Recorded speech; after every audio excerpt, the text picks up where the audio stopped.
പ്രധാനമന്ത്രി നരേന്ദ്രമോദിയുടെ ആത്മനിർഭർ ഭാരത് ലക്ഷ്യങ്ങൾക്ക് കരുത്തേകിക്കൊണ്ട് രാജ്യത്തെ ആദ്യത്തെ ടെലികോം മാനുഫാക്ചറിംഗ് സോണിന് മധ്യപ്രദേശിലെ ഗ്വാളിയോറിൽ തുടക്കമാകുന്നു. വിദേശ രാജ്യങ്ങളെ ആശ്രയിക്കാതെ മൊബൈൽ ഫോണുകളും സെമി കണ്ടക്ടറുകളും നെക്സ്റ്റ് ജനറേഷൻ ടെലികോം ഉപകരണങ്ങളും ഭാരതത്തിൽ തന്നെ നിർമ്മിക്കാനുള്ള വമ്പൻ പദ്ധതിക്കാണ് വഴി തുറക്കുന്നത്. ഇത് സംബന്ധിച്ച ധാരണാപത്രത്തിൽ കേന്ദ്ര ടെലികോം മന്ത്രാലയവും മധ്യപ്രദേശ് സർക്കാരും ഒപ്പുവെച്ചു.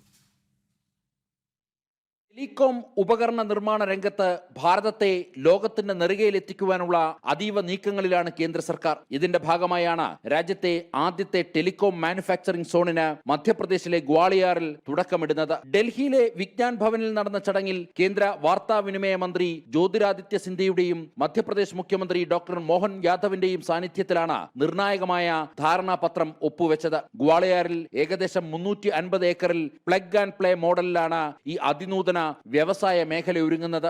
ആദ്യഘട്ടത്തിൽ അടിസ്ഥാന സൗകര്യ വികസനത്തിനായി 493 കോടി രൂപ കേന്ദ്ര സർക്കാർ ഇതിനകം അനുവദിച്ചു കഴിഞ്ഞു. മൊബൈൽ ഫോണുകൾ, ഒപ്റ്റിക്കൽ ഫൈബർ, സെമി കണ്ടക്ടറുകൾ എന്നിവയ്ക്ക് പുറമെ വരും കാലത്തെ 5G, 6G സാങ്കേതിക വിദ്യകളുടെ നിർമ്മാണവും ഈ ഒറ്റക്കുടക്കീഴിൽ സാധ്യമാകും. രാജ്യത്തിന്റെ ടെലികോം മേഖലയിലെ വിദേശ ആശ്രയത്വം പൂർണ്ണമായും ഇല്ലാതാക്കുക എന്നതാണ് കേന്ദ്ര സർക്കാരിന്റെ ലക്ഷ്യം. ഈ സ്വപ്ന പദ്ധതിയിലൂടെ 12,000 കോടി രൂപയുടെ വൻകിട നിക്ഷേപമാണ് ഭാരതത്തിലേക്ക് ഒഴുകിയെത്താൻ പോകുന്നത്. ഇത് നേരിട്ട് 5000-ഓളം തൊഴിലവസരങ്ങൾ സൃഷ്ടിക്കുമെന്നാണ് വിലയിരുത്തൽ. ദേശീയ സുരക്ഷയ്ക്കും പ്രതിരോധത്തിനും കൂടി നിർണായകമായ ടെലികോം മേഖലയിൽ സാങ്കേതിക വിദ്യകൾ തദ്ദേശീയമായി നിർമ്മിക്കുന്നത് രാജ്യത്തിന്റെ കരുത്ത് ഇരട്ടിയാക്കും. ജനം, ഡൽഹി.